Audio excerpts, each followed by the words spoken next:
Greetings, family. Greetings, and welcome to the Art of Rising. You know, we're all about giving you the codes in life. That way you can rise your vibration, rise your life, rise everything, rise your status. And this show is growing by leaps and bounds. We're having such a wonderful time meeting amazing people. And this is one of the reasons why right here, one of our super guests that were coming through, her bio is like super fascinating. The energy, oh my God, everything. Yeah, we're going to love this one. So thanks for tapping in. And Dr. Michelle, Sadrena, pleasure. Please introduce yourself and tell us a little bit about where you live and what you're doing with yourself these days. Sounds good, Omar. Thank you so much for having me. Hello, everyone. I'm Dr. Michelle Sadrena Pledger. Y'all can call me Michelle.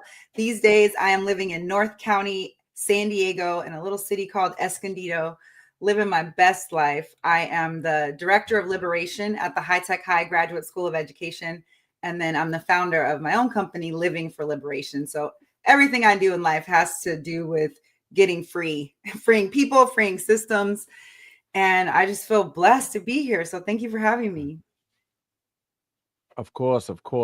I know we tried a bit, get you on, and there was a delay. And then I remember that you sent me a note. It's like, hey, I'd love to be on the show. And then you were like, hey, I'm still here. And then you sent another one. What was the one that you said? Denial? Well, I said delay is not denial.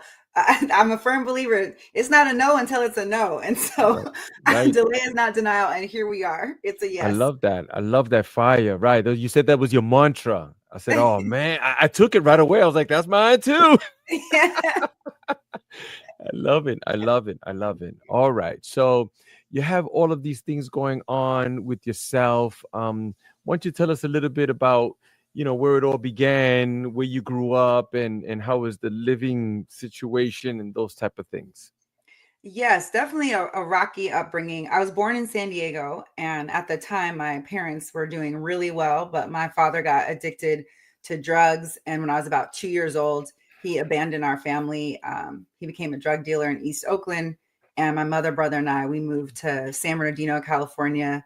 We moved in with her sister for a little bit, and then my mom was able to get her own place. So she was single momming it for a while, but my dad, they never got divorced because my mom did not believe in divorce. So, and she just believed that, you know, God would be able to change him. And she was right, because about 5.5 years later, he came back, he got clean, he got saved, he became a minister, got his real estate career back, all these things. But there was definitely, I grew up poor, and we grew up in a predominantly Latino neighborhood where my mom's house was, but then I got bused to predominantly white schools. And then my after school childcare was in a Black neighborhood. So I was just constantly code switching all the time.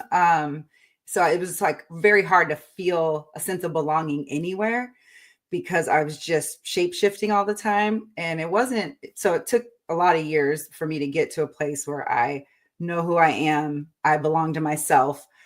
And I want that for all young people. So I became an educator, but we can dive into more of that later. But yeah, so that was kind of my upbringing. It was a little bit rocky, but I'm blessed. Right. That's probably why we levitate towards each other, because lots of similarities there too. My dad was around. He left when I was 9, but he probably checked out emotionally years before that. Right. He was just hanging in there. And he even, said to me years later too, like, man, I just stuck around for you guys. Like, but I was already out of there, so. Yeah. And that impacts how we show up in the world. Those childhood experiences, as much as we can say like, okay, they happened, but this shows up, like it shows up in relationships, all those things, that abandonment issues, all the things. But that's what therapy's for, which I'm a fan of. So Right. Yeah. Growing up in some of the neighborhoods and living conditions that I was in, there was lots of violence and alcohol, and I'm sure there was lots of drugs too. I didn't see some I did, some I didn't. I'm sure there was behind the scenes.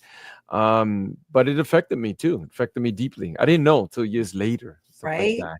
But I could see that that has happened to you too. So why don't you tell me a little bit about that? How has it affected you?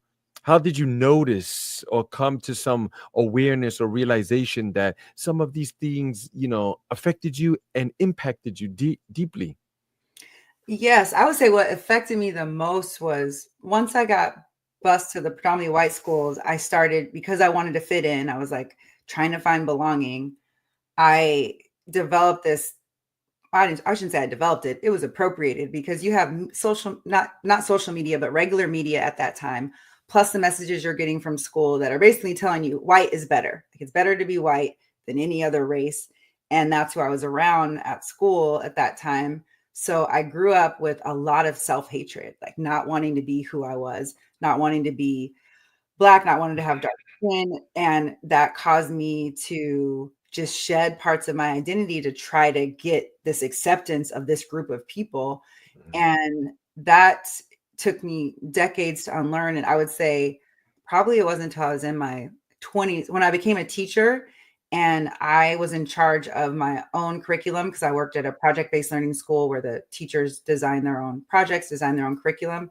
And I just started to learn so much more about Black history, who Black people were, other than, because you always hear about Martin Luther King, Rosa Parks, and Harriet Tubman. Those are like the three that they were teaching at that time. That's it. No more. And you only learned about like slavery and civil rights as if our people didn't do things before, during, after.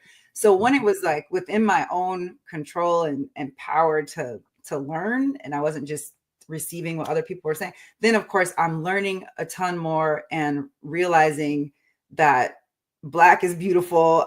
I just came, it was there were a lot of things that led to it that we probably don't have time for. One of the things I did was every day I would look at Essence magazine. I would get this feed, a stream. And so every day I was looking at Black brilliance, Black beauty, and just kind of like reprogramming myself, if you will, because I had already had decades of the other messages that white is better. So I was just diving into my people, my culture. And so that's really helped, like the internalized oppression that I was locked in. Now I'm free. And what I work to do with a lot of the people that I do life coaching with, they're dealing with the same, similar things. Everybody's like dealing with limiting beliefs or some sort of internalized oppression from the way they grew up. And it's all about unlocking that, getting people to a space of freedom. Yeah, we get thousands of messages every day. Every day bombarded with messages. And what are the messages saying? You're not white enough. You're not tall enough. You're not dark enough. You're not, you're not smart enough. You're not enough. Yeah. Yeah. Like the models. I mean, if you go to the magazine stand, you see that 9 out of 10, you already know the complexion. You already know. Like, it's crazy. Yeah. Unless it's Oprah's magazine or it's like you put a self on it. You know what I'm saying? Like, it's okay. true. And I'm thankful that now books are more diversified for young people now, although in our current climate, they're trying to get rid of those diverse books and start the practice of erasure. But growing up, like all the protagonists in the books that I read, they were all white. The TV shows, for the most part, growing up, it's all so it was by design, right, for us to be made to feel that way. But the great news is now, well, when I became an educator, I could curate different experiences for my young people, making sure that the curriculum was more diverse, that it included like racial diversity, LGBTQ plus, like all the things, because young people need to be seen. They need to see themselves in the curriculum in some way, shape, or form. It's like when you look at a picture and you say you take a group picture, Omar, and everybody's like, okay, let's see it. The first thing you do is you try to find yourself. You want to see what you look like that in the picture, right? And that's the same with education and curriculum and history. You want to see, like, where am I at in all of this? How am I connected to this? And so when you have just Eurocentric curriculum that prevents Mm-hmm. all learners from seeing themselves, right? It impacts their engagement and it impacts their achievement.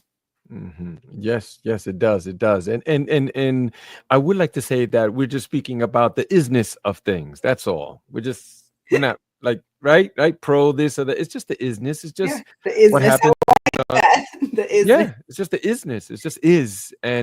But it is really up to us to contribute and change the face of these things. And that's Exactly. what I'm doing. Like I'm doing my part, right? I'm putting myself out here.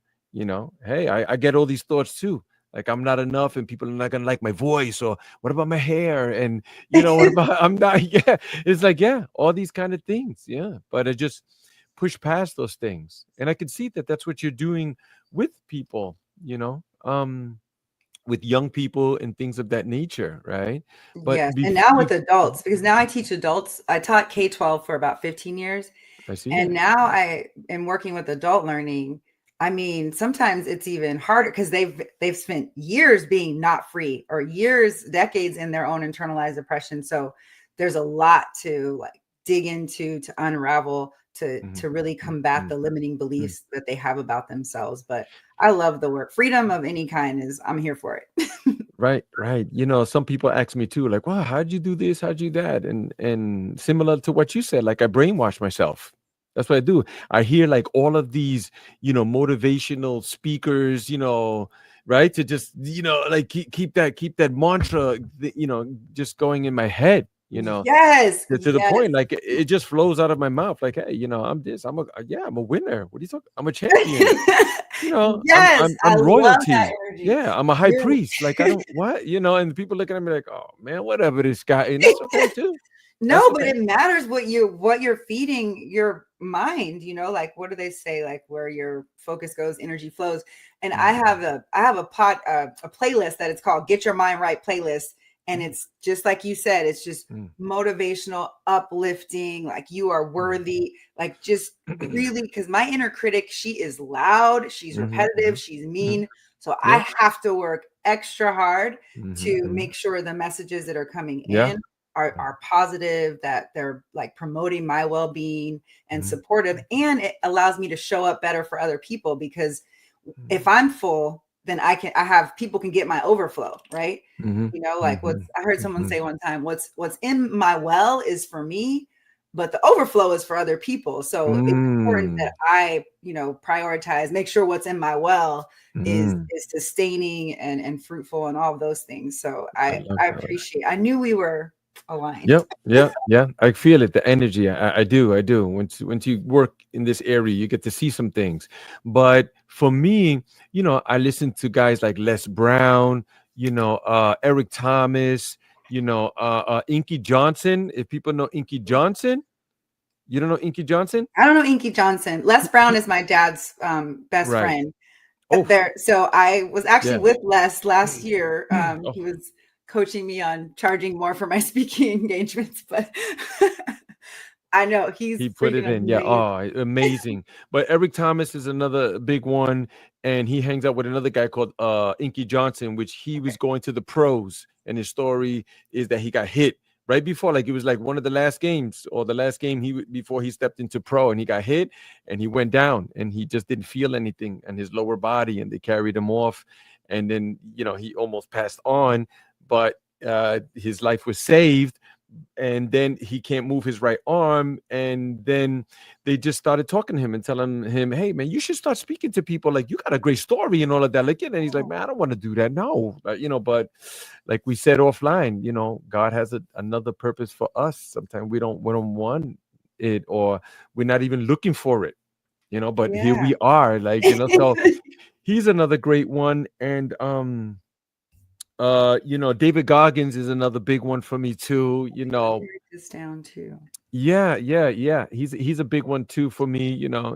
He curses a lot. Some people don't like that he curses, but just, what I tell people, take the message, Yeah, not the but we always messenger. say, like, chew up the meat, spit out the bones. Eat at the Like, bones. You don't need the yeah. bone. That's it. You can focus, because that often happens. Sometimes we like we worship people. Oh my God, he's so good, he's so spiritual, and then we find out what he's messing with kids. Oh my God, like, or he's a smoking crack. Yeah. Like, just take the message. Just take the message. Yeah. It's So not about so the messenger, it's about the message. I like so that. what exactly? So, Dr. Michelle, why don't you tell us a little bit about how is it that you work with people? How do you, set them up, or what is the, formula that you have for them that, we'd love to hear.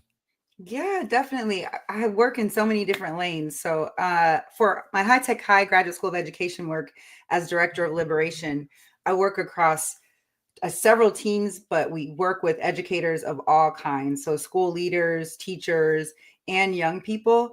And one of the teams that I'm on, we coach schools around liberatory project based learning. So, these are schools who no longer want to do traditional textbook worksheets. They want their young people to have project based learning that's hands on, but we have this liberatory lens. So that team is called the Center for Love and Justice. So I Mm, love that team. My contracts on that team are in Hawaii, Virginia, and New York. So it's just like the best to travel to those places, work with those educators. I'm on another team called Deeper Learning, and we host deeper learning conferences that really inspire and galvanize people to utilize deeper learning practices in their education context. So we have a huge conference every year in San Diego, but we have one in Colombia, in China, in Japan. So it's beautiful just to see this movement continue to spread because more people are understanding that kids don't deserve shallow learning, they deserve deeper learning. So there's a ton that I do with the High Tech High. And then in my own company, Living for Liberation, my favorite, Omar, my favorite thing to do is keynote. It is like, I know how a mm, lot of people don't love a stage. That is where I feel most at home, is on a stage of any kind, dancing, singing, keynoting. So I keynote for different conferences, schools, districts, what have you. That's what I really enjoy doing, is just speaking life into people, but not in a way where it's just like you're inspired and then you go on and forget about it. Like I really try to set a path towards transformation. Like here's what to do after this keynote to actually live out, what we just experienced together.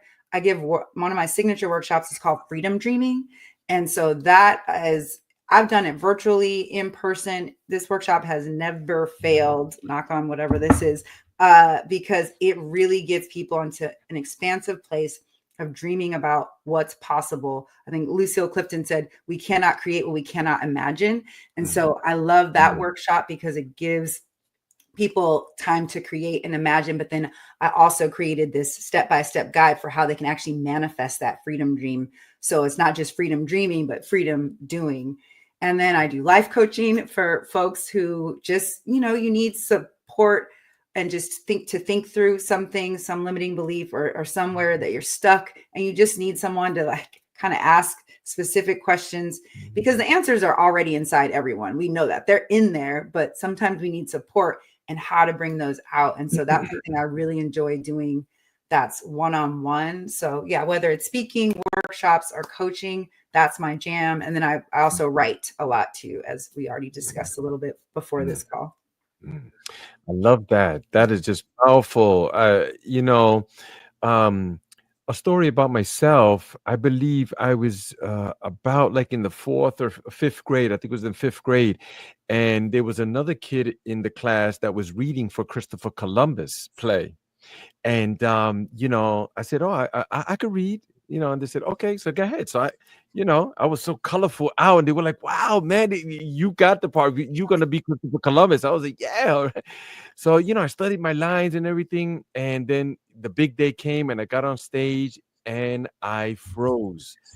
None of the words came out. It was just my parents weren't there. They were, I don't know, sleeping mentally and all those Oh, kind of things. But anyway, I froze up, man. And then after the play had ended, then the teacher took me to the hallway, and then she kind of like, berated me. She got on me, man. Like, yeah, she didn't know what she did, and it was a bad move on her. It was a mistake, to be talking to a child like that, Yeah, that's as if it was awful. something personal, something like Yeah, like that. you did it on purpose. Oh my Exactly. But gosh. I can tell you this, and this is the great part about it, is that I knew that I was more than that. I knew that I can speak well, and I speak in front of people, and I'm colorful, and I'm creative too. So yes, there was negative things that were coming down, the pipe, and that affected me deeply also. But it was always that thing inside of me, like I'm a creator. So, and then after that, I started my own drama group, as I got older, Nice. and I was in another traveling group called Faces. and Uh-huh. and and with Faces, we would go to different, like, after school centers and teen pregnancy centers, and senior citizens, and we would do all of these improvisational things that we put together. So, Oh, that's so yeah, awesome. See, you knew exactly. that you had it in you, and you knew that you were more than just one moment in your life, because Exactly, we're going to have exactly. moments when we don't show up exactly the way we hoped we would show Mhm. up. But I love that you didn't give up. Like you didn't let Mhm, her mhm. words or that experience stop Right, you from knowing what you knew internally right, was yeah. your gift, right? And here you are now, like speaking to people, having all these listeners. I love Mhm, it. I mhm. love it. Yeah, it's beautiful, and it's quite an achievement, but it took me time to realize a lot of these things, because my life was, I was chemically dependent, and I was in alcohol and those things. I mean, with my upbringing, if you knew, it would be a surprise if I was not, Mm. in those areas. It was just super painful, and I didn't know. The streets were there to. They were like, "Hey, we're your family," and they turned me on to different things and stuff. But it was a long battle to get out of that. But once I got out of that, I just wanted to help people. Like, once I got clear, like, I started to take Yes. things off of me and put them down. I was like, wow, like, I just want more. I'm like, I'm awake now. I want to wake up more. Yes. Where can I find more? And how can I help people? And I could And see that's what I love that that's about what you're getting, because doing. you got free, Omar. You got free from that livelihood or that way of living, and then you want to help other people. That I feel the Definitely. same. I feel the same way. Like the I could see that. I could see it. And why don't you tell me a little bit about the book that you've written? This is one book that you've written, correct? yes. Tell us about it. All right, I will tell you about it. So, my book is called Liberate: Pocket-Sized Paradigms for Liberatory Learning. And as we talked about earlier, because I grew up with all of that internalized oppression, and I didn't even learn that word until I was getting my doctorate, and I was in a class called Leadership for a Diverse Society, and we were reading Courageous Conversations About Race, this Glenn Singleton book. And there's a section where he talks about internalized oppression, where you basically believe these things about yourself based off of what you're experiencing, but they're limiting beliefs, they're not true. And I was like, oh my gosh, that's what I experienced my whole life. And my dissertation research focused on culturally responsive pedagogy and how to build self-efficacy in novice and veteran teachers. But I realized not many people are going to go check out my dissertation and like read it. So how can I take what I learned from that and create a pocket-sized guide for educators to help them liberate their classroom in 6 different ways? And so there's like liberating your consciousness, liberating your classroom space, liberating your curriculum, liberating your cognitive capacity bias, liberating your communication, and liberating your conduct constructs. And so it's a short, like, what, why, how guide, so that educators can create classroom experiences that are nourishing for young people, that allow them to be their authentic selves, that allow them to learn not only more about themselves, but learn more about others, that really challenge them cognitively so that they're actually learning and growing, and educators aren't lowering rigor because they think Black and brown young people just need it easier, because that's not serving our young people if we're not challenging them. So it has done, I wrote it for teachers in mind. That was like my goal. But by the grace of God, it has been really well received by school leaders and superintendents. There's a district last year that bought 4,800 copies of the book to give to their entire district. They invited me to do 5 keynotes for their district. I'm going to be working with another district here in California. So it's beyond what I what I thought it was going to reach. And that's what I feel so really fortunate and grateful for, is like, I will never know the ways in which this book is changing the life for a young person in the classroom. That's right. But I won't know all the ways, but I've been hearing some of the stories of impact, and they are overwhelming, Omar, like bring me to tears type stories, because it's just impacting districts in ways that I hadn't thought of at all when I wrote it. So I'm grateful. Incredible. And you talk about some of those preconceived notions that we have, right, about who we are and our position in this world, and the power that we have also, right? It made me think of a documentary that I seen years ago, and I had to look it up to remember the name of it, but it's Black in Latin America by Professor Henry Louis Gates. Do you know this one? I have not seen it. I know who Henry Louis Gates is, but I'm Right. going to write this He one made down. one, oh, super powerful. Like, if you see some of these things and the people that have accomplished things, like you mentioned about, people of color, that there was like three, Martin Luther King, and that, like, they don't even mention Malcolm X, because he's like, oh, no, no, no. He's too, listen, don't even mention his name. Right? It's like, what? Come It's on, he true. accomplished so much, right?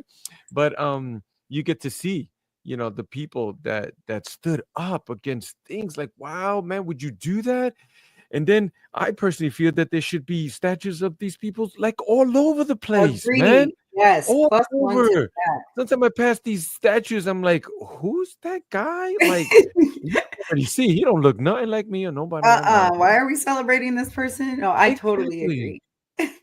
Yeah. So I know he was one of them, and he brought attention to lots of things that go on. Oh, yes, I want to tell you that my ancestors, right? They're from the island of Puerto Rico. I was born in New York. This is a Brooklyn accent, by the way. Boricua. Yeah, I know. I didn't have to tell you. I know. So, being brought up, you learn a lot of things about, the food and the culture and the music and that, because they're super prideful and stuff. But Abisu Campos was a gentleman that not a lot of people, they still don't know about him, but he's considered the Malcolm X of the Puerto Rican people.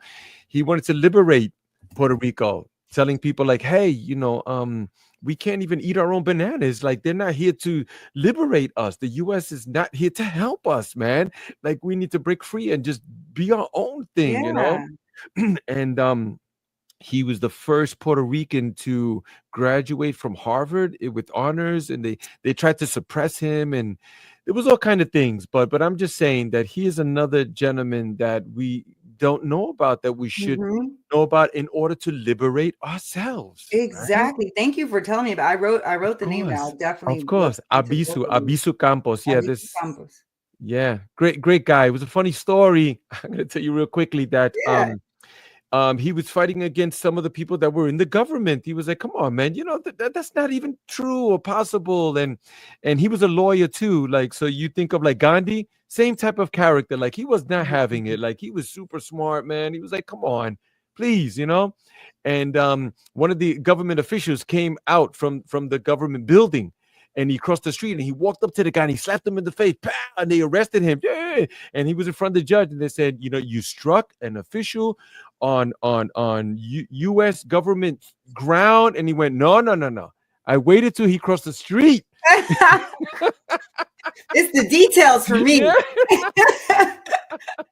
I said, wow, man, this guy was powerful. Yeah, they should have stopped that I guy. love a plan that has intentionality and like proper execution. I love that story. Love it. But why don't you tell me a little bit more about this liberate pocket size paradigms for liberation learning? Like, what? Tell me more about the meat of it. Like, what is it that people are expecting to receive when they pick up this book? So much. I always say it takes a little over an hour to read, but a lifetime to implement, because the What, Why, How guide comes with a lot of resources that can deepen people's learning around that particular practice. So, for example, Liberate Your Consciousness. That one is really helping the educator or whoever's reading the book think about the ways that their cultural identity markers, their lived experiences play a role in the choices that they're making in their classroom, in their pedagogy. And so if you are only bringing in, let's say it's a majority of educators in this country are white, if you are only bringing in that lived experience, that lived view, that is informing what books you're choosing for young people to read, the way you go about teaching, all those things matter. So until you can sort of liberate that consciousness around that, I'll give you an example and just out myself on this. As a teacher, I was really great at bringing in people of color and making sure my curriculum was diverse because that was super important to me. But for the first few years, I was completely negligent of LGBTQ plus identity markers and including that, even though I had LGBTQ plus students in the classroom. So it wasn't until I was able to liberate my consciousness around that, then I can, because you can only change what you are aware of, right? Like you have to be aware of it to do something different, to interrupt that inequity in some way. And so once I realized like, oh my goodness, then I was able to include that into my curriculum, right? And so it's the same with if you are really negligent to neurodiverse young people and you're only thinking about things in neurotypical ways, well then now you have like isolated a group of young people who don't feel like they have access to. So it's just, how do I figure out the biases that I'm holding as an educator, interrupt those to make sure that my classroom pedagogy is reflective of and responsive to the young people in it, right? Liberate your curriculum. In that chapter, it's all about how do we stop using only Eurocentric ways of doing and being and learning and liberate that, because many of our young people, especially I live in California, so it's majority students of color in the classroom, right? And so we want to make sure that what they're learning is responsive to them and also sustaining, like not saying that they need to take away aspects of their culture in order to assimilate into one right way of being, but letting them understand that there are so many different ways of being, and we have the ability to honor all of those ways and to learn more about all of them. And it doesn't mean the teacher has to be an expert in every single race and ethnicity. They don't need to be, because the student is an expert of themselves. So it's really just about teachers creating opportunities for student selves to be a part of it. A lot of what we do when we're coaching teachers is coaching them to co-design with young people. How can you co-design a project, co-design a lesson, have student feedback, because they know what they're going to respond to, what's going to engage them, instead of like us assuming, like we have them right there. We can ask and we can work together to make this experience much more collaborative and much more transformative for them as well. So I think I answered some question. Hopefully it was the one you asked.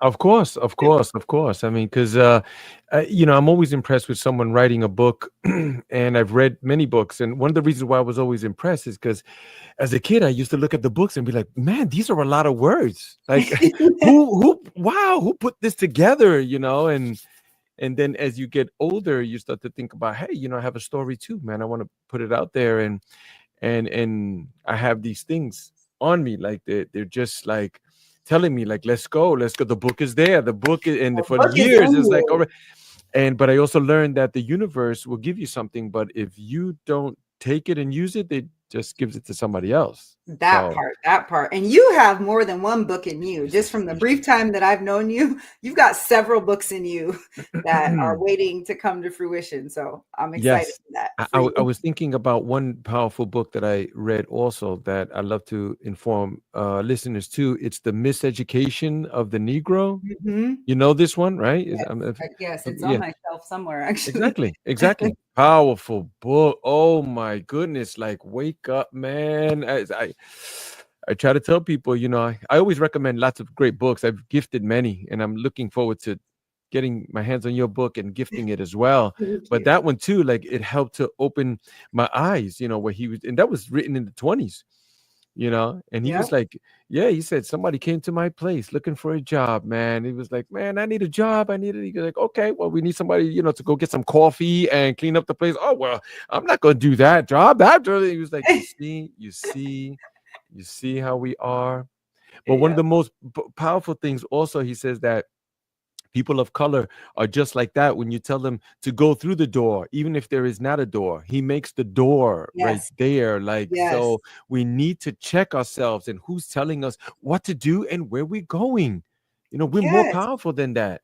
Yeah, it's no longer waiting for a seat at the table. We create our own tables. We just like you when you created your own drama group. You're like, look, I don't Mhm. need the validation, right, of these other people. I can That's create, right? right. Because that is something that we have the limitless ability to create. If one door closes, like you said, we don't need to create a back door. We can just create a whole new free space. Like we Yeah. have that ability within us, but a lot of people don't believe that about themselves, right?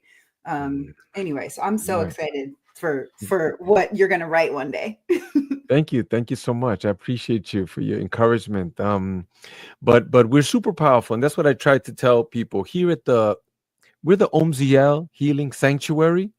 You see, and we do many different events here. We do group gatherings, we do breath work, we do ice plunge, which we're having one this Saturday.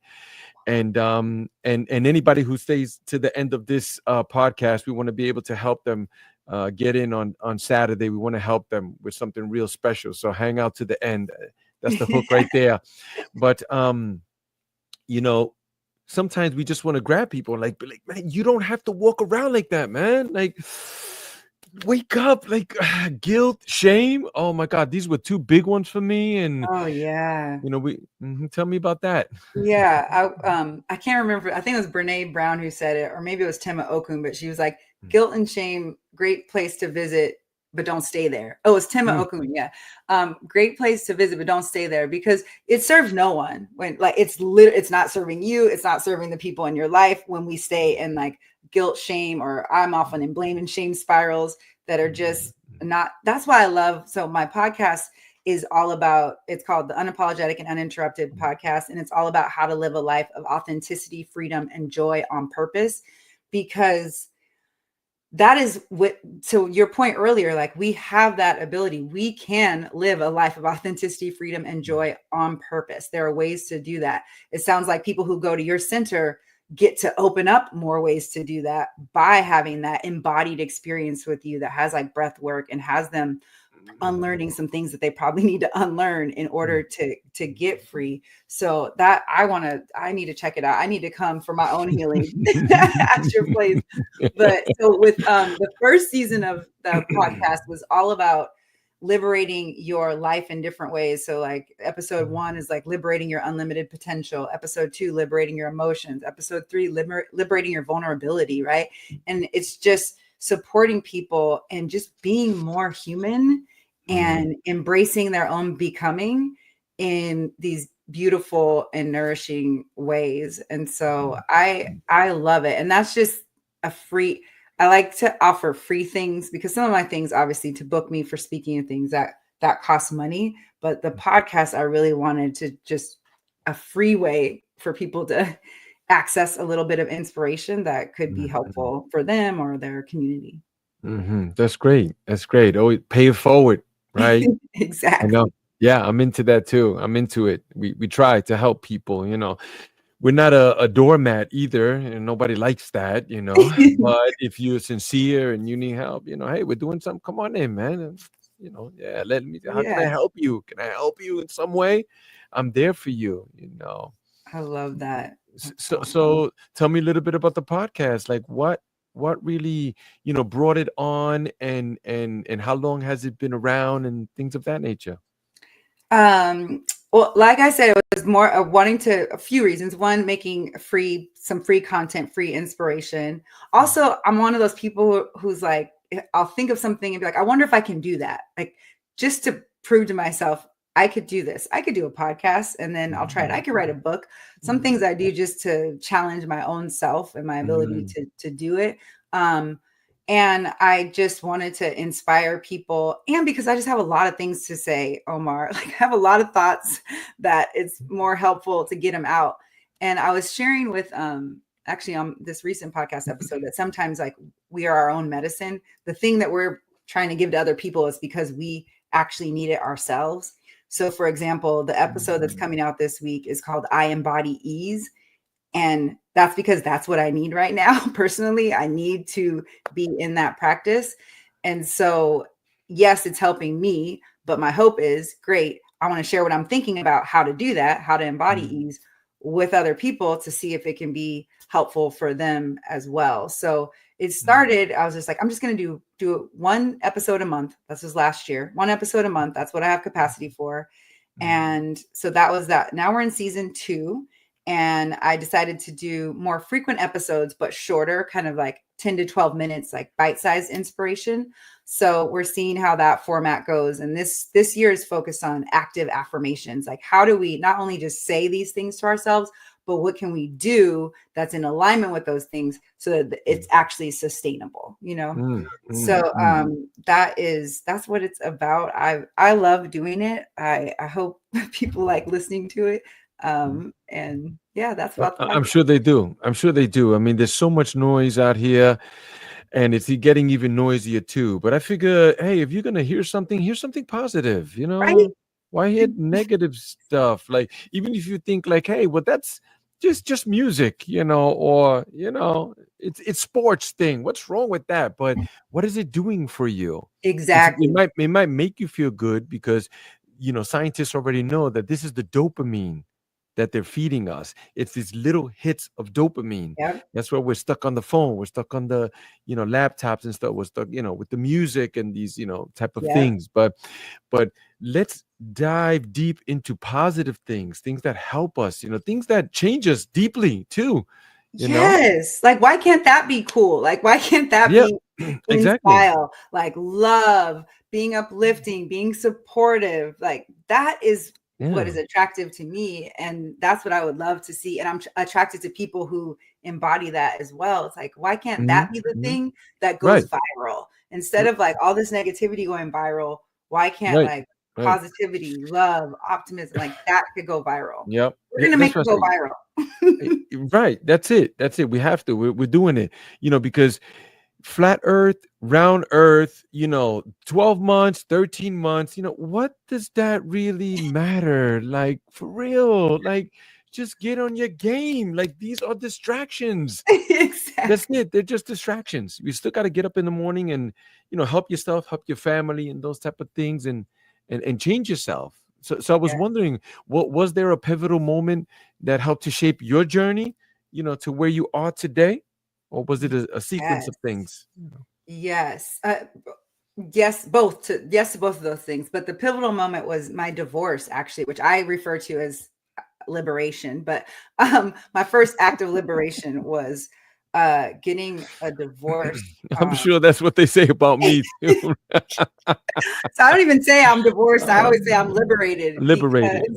Because that was when I was fully free to pursue whatever I wanted without feeling, I don't want to say too much about this person because he's obviously still alive and people know who he is. But I definitely felt oppressed in many ways in that situation. And he's fine. He's doing well. He married someone else. He's great. But for me, that opened me up to like, okay, because I was shrinking in that relationship. I was shrinking and playing small. Didn't want to get too big because I was kind of navigating someone else's feelings around that. But once I got free from that and I could actually just pursue starting a company, doing all these things that I've always wanted to do, traveling all over, it was a game changer, Omar. Like, it was just, and I'm not advocating for everyone to go out and get a divorce. Right. What I am advocating for is if you're in a situation that is oppressive, that you get free from it, because it's not only going to free you from that situation, it's going to free you up to live life the way you were meant to lead it. I feel like God has blessed me with so many talents. My earrings are falling off. I'm so liberated right now. With so many like gifts and talents, and I get to now use them, utilize them to inspire people. Right. And it just brings me so much joy. And I would not have been able to have the impact that I've had thus far if I had stayed in that relationship, so Right. that was Right. a huge That, moment for that me. that was a huge one. That's Mm, wow, game changer. And it yeah. seems like you yeah, I just imagine you coming out of that cocoon, man, and with your wings just unfurled and woof, take flight, you know? Yes, that's why the phoenix is my logo. Oh, You get me, because it was like a yeah, legit rebirth. And right, I was right, in Cuba. I went to Cuba to process my divorce because like three things mm, happened at the same time. I was writing my dissertation. I mm, was serving as my own attorney in this divorce, and my mm, mom got diagnosed with cancer. So it was like these 3 Ds, I call them, like dissertation, divorce, diagnosis. And I went to Cuba to just sort of process the divorce, finish my dissertation. And I saw this painting. I'm going to send you a picture of this painting. And it is this beautiful Black woman. And it mm, looks like she's in the fetal position. It's like a rebirth, just like you mm. said. And I was like, I have to have this painting. But Wow. the way the system was with the credit cards back then, all this stuff, I had to pay in cash and do all these weird things. So anyway, I spent all my money on this painting, and I still had a few days left in Cuba. So I was living off of $2 a day Mm, um, in Cuba. Just that's how bad I wanted this painting. But it's because, and I call her Libertad, mm, because she mm, mm. represented this rebirth for me. Like this was a whole new life Wow. that I was going to have. And then I chose the logo of the Phoenix because of that, like rising from the ashes, and because there are versions of Phoenix in every single culture. Like almost Mm, every single culture has their mm. version and iteration of Phoenix, so it's cross-cultural, it's Right, colorful. Like it was just so right, me. So it's the logo for right, my book Liberate, but also my actual logo. So yeah, it's all about that rebirth. And the right. cool thing is we can do that anytime we want. Like we can Mm, have that rebirth whenever mm. we want. How about how do you personally define healing and transformation, and your spiritual growth? Oh, that is a powerful question. I know I had to send And you it's them beforehand. I'm sorry. no. And it's so layered too. Like Mm, so mm, mm, healing is mm, ongoing. Like I would define it as iterative. mm, It's not something that I don't ever feel like I'm done being like I'm healed from that. It's not It doesn't work that way for me personally, mm, because I can think I'm healed and then something will happen, like a trigger will happen, and then that pain comes back. It's like, oh, I thought I healed from that. No, it's not. It's just, how do I make space for and be in relationship with my healing is the way I look at it. And ways that I do that. Well, I have a therapist who I love, and she would like me to come more often. I'm sure I would like her to lower her prices. So we're kind of like we're on Right, yeah, standoff that's right all. now, We can help each other. but so I do it through therapy. I'm very clear on what things in life are nourishing for me. There's certain people that I choose to be around that contribute to my healing.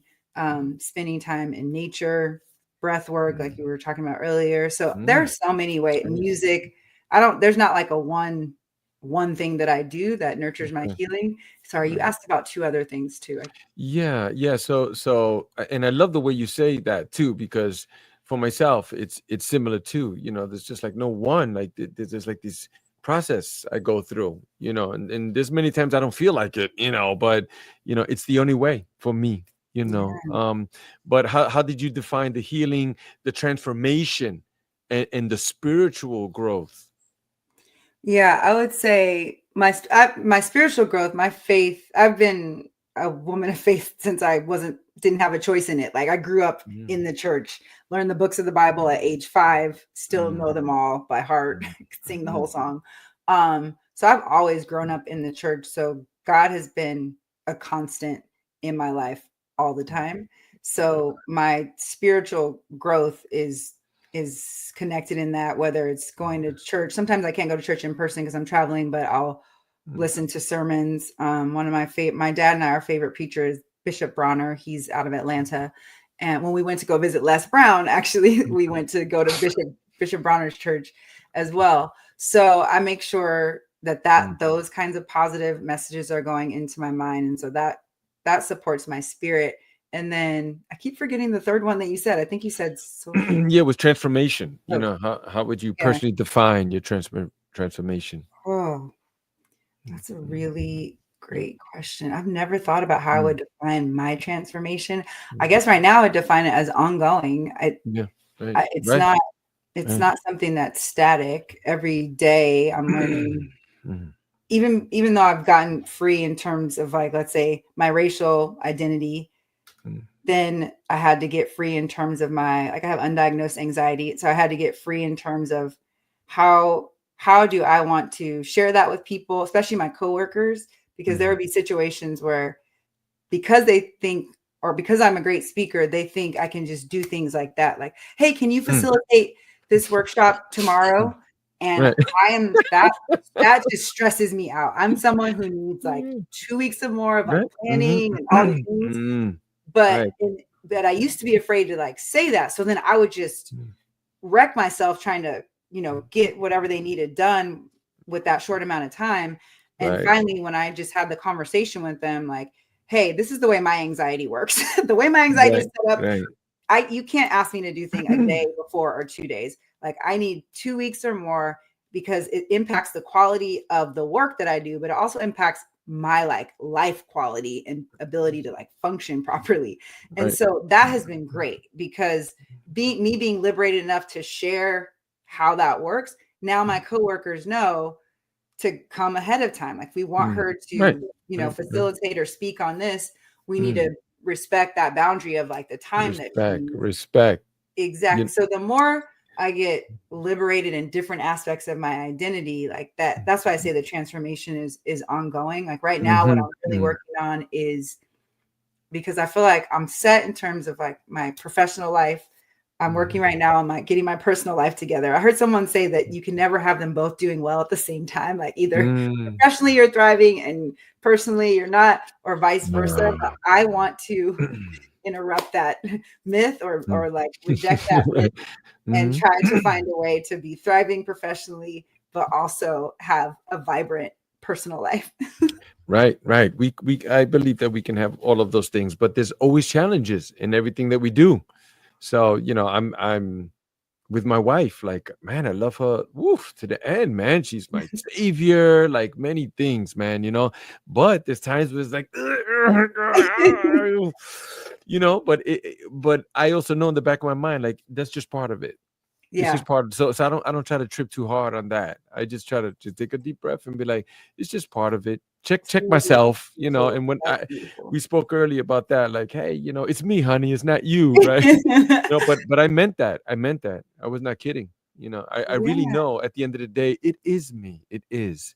It's my Mm, ability or my inability to accept things, mm, whether it's to accept me just being silent, like I have to accept that too, you know, yeah. or to get up and do it myself. What's the matter? Like, those Yeah. dishes are dirty. Go wash them myself. Like, I tell somebody, you wash them, bro. Like, See, oh, I love you're this. I'm right. trying to You're have the right. Yeah. Omziel type of relationship right now. Exactly, exactly. So, we do men's retreats here at the Omziel Healing Sanctuary also, and we take men away, for the weekend, sometimes for extended, like 4 days. We had our first international retreat last year. We went to the Dominican Republic. Yes. Oh, we got this smoking location, man. It was overlooking the beach, crystal clear waters, and we went hiking. We went to a national reserve. We went to waterfall. We went to the city of Santo Domingo. We had great Wow. food. We smoked great cigars. Like, but there was a lot of tears too, a lot of crying, a lot of laughter, but Yeah. deep, deep work, sister. A lot Oh, of healing. Wait, you only oh, do men's retreats? You don't do we women's retreats? we not at the moment. My wife is, yeah, I know. She's working on it. We're putting Okay, it okay. together. But for the men, like some of the things that they share in these groups, it's like, wow, deep. Guys look okay. They look fine and everything. And then they say these things. One guy said, man, my wife doesn't even know this. And we were like, what? He loves her and he's got kids with her. Wow. And he shared Wow. it with Yeah. us. Like he let that go. He put it down. Like, oh. So powerful, So you know. powerful. But but Wow. but if someone does feel stuck in life, what's some of the first steps that you tell them that they should take? Yeah, I have this framework. It's called the Human Experience GPS, and it's like 3-step process of notice, name, and navigate. So first, for people to notice, like, what is it, what's happening? Is it a feeling I'm having? Is it a reaction? Like, what are they noticing? And then being able to name it, because like we have to be able to name the thing to be able to address it. So like, I notice I'm having like discomfort around something. What am I? Oh, it's fear. It's fear because of this. And then that third step is navigate. So notice, name, navigate. And the navigate is where we have so many options, but it requires us to actually be honest with ourselves. And so like, let's take it back to the divorce example. Like, I notice what's happening. I can name it for what it is. And now how do I want to navigate it? Do I want to navigate it by seeking counseling? Do I want to navigate it by leaving? Do I want to navigate it by cheating? I mean, there's a range of options that can happen when you're unhappy in a relationship. And then making ideally the most healthy choice for you. And sometimes you'll know that to me, people don't listen to their bodies enough. There have been so many times when my body was telling me, no, don't do this. Like, cause I feel it in my like neck. And then also sometimes in my stomach, that's like where I feel when it's a no. And a lot of times I've ignored that in the past before I've gotten better at listening to my body. I would ignore that and still go do the thing. This happened recently. Like, this guy asked me on a date and my body was like literally screaming, do not go out with this guy. My friends were screaming it too. But and it took me like a couple days, and then I finally listened to my body, and I dodged a huge bullet. I won't go into the whole story, but my body was right. And so when people get to that, like notice, name, when they get to that navigate part, it's really like a presencing and like listening to what's happening with your body. Cause when your body has a full body yes to something, like this podcast, for example. Like when I did my research on you and like listened to episodes, it was a full body yes. Like, I am made to talk on the Art of Rising podcast. Like, please let this happen, Lord. Right? That's a full body yes. And so we know when our body's like, that's not it. Our body knows before sometimes like our mind, our conscious mind knows. So just having people actually check in, like, what is it that I really want and need in this moment right now? And then doing that, right? There's this breath practice. Well, sorry, I'm not giving you all kinds of frameworks. Anyway, I'll just leave you with that one. Okay, no, that's fine. That's fine. We do breath work here too, and it's one of the most powerful tools we have, and it's sitting right under our nose. Right? We don't even access There it. all Like, the time. oh All the man, I put some people through the ringer, and they cry, tremble. Oh man, and then we sit around and then we integrate. Like, oh, what came up? And some people are like, oh, I saw colors and I saw the disco ball, or I saw the Wow. purple. The purple, the purple's a big one, right? The purple. See, I want that experience. I can't wait till you have this for because I've always wanted to do my own retreats, but that's just further down the line. So as soon as you and your wife decide on the women's retreat, you gotta let me know. Of course, we're gonna do some great things together. But it's a powerful tool, that people don't access, and we try to teach them. Like, hey, you could do this, and I try to do breath work every day. It helps me, clears my mind. It slows and quiets the monkey mind. Yeah. That's the frontal lobe right here is our safety protocol. It's the safety software that we have is sitting right here. But sometimes it goes on overdrive. Oh, don't start that podcast. Oh, don't write that book. No, what if nobody likes you? No, you don't go Yes. over there. Don't what? It's like, what? So it's sorry. Because it thinks it's trying to protect us, like protect us from some future harm if we try that thing. But it's actually hindering us, and it's sabotaging us from living the life we were meant to live. So I love that you practice breath, especially because it calms your nervous system down. Helps you think more clearly. There are some people who go through the whole day like forgetting to breathe, like really breathe. You know what I mean? They're just like holding their breath. Like that's Exactly. me a lot of the Yeah. times. You have to like, Right. girl, you need to actually stop and breathe right now. Right. So When we get stressed, people don't realize it, but if you did take a moment and check your body, your physiology, you would see that you stopped breathing. You slowed it so much. You're taking in like a 1 second and out like a half. Like, it's yeah, terrible. It's terrible when I get in oxygen to the brain, to the body, right. oxygenize Yes, the breathe, cells. people. If you heard nothing else from us today, everyone, start breathing deeply. Yeah, so it's powerful. We do some of these things to help people to unplug from the matrix, get them away, that way they can open up and let go, put some things down. They don't have to walk around with those things. But Oh, oh, I bet they're so grateful too. Do they ever write back later and just talk about the impact or how they're carrying it on? And yeah. all the time, man, all the time. People telling me like, "Wow, man, you changed my life.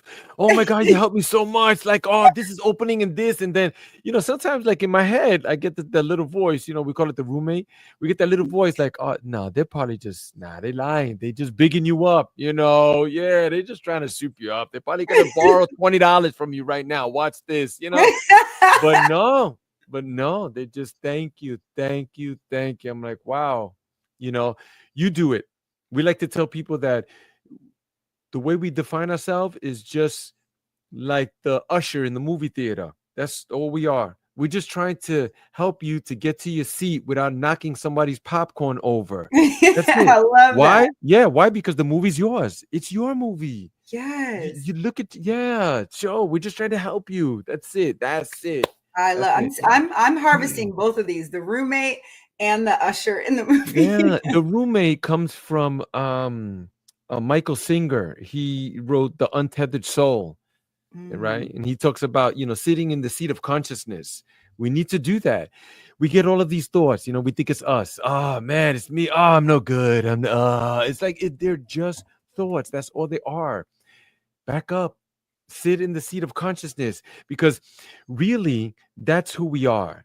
We're really pure consciousness. Mhm. Whoever made us, you made us, right? We're in this vehicle. We're in a high performance vehicle. We're in a Ferrari. That's why we should put super high octane Okay, fuel in yes, it, and, yes, and take it out for a spin, fast, challenge your body. But it's yeah. that voice, that roommate. So he talks about, what if you had a roommate, right, that you were living with, and didn't shut up and always talked all the time and was behind on the rent? Man, you would get that person out of there. But Oh, yet we don't do anything about that roommate. We let them just talk us out of things. Oh man, yeah. it's terrible. That because I have an episode on liberating your inner critic, like so they which I wish I had known about this roommate concept because that would have fit so nicely. That's great. All But right. I Well, learned I'm from here. I'm available.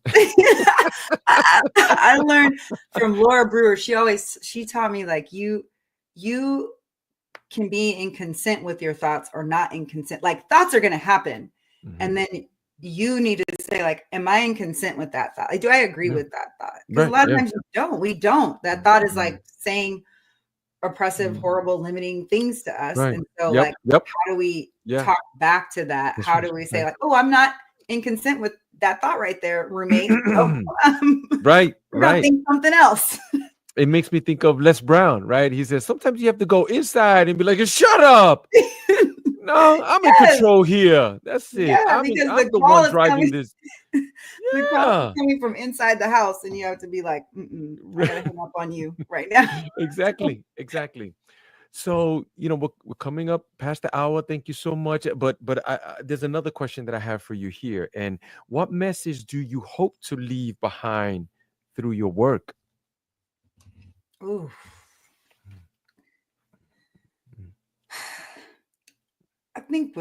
I know with all aspects of my work, whether it's keynoting, workshopping, or life coaching, I want people to be able to live life as their authentic selves, not feeling like they have to hide parts of their identity or assimilate to please other people, but they can just live authentically, still be able to experience belonging in that authenticity, like not live authentically and then everybody hates you and you're ostracized, but you can still experience belonging, most importantly because you belong to yourself.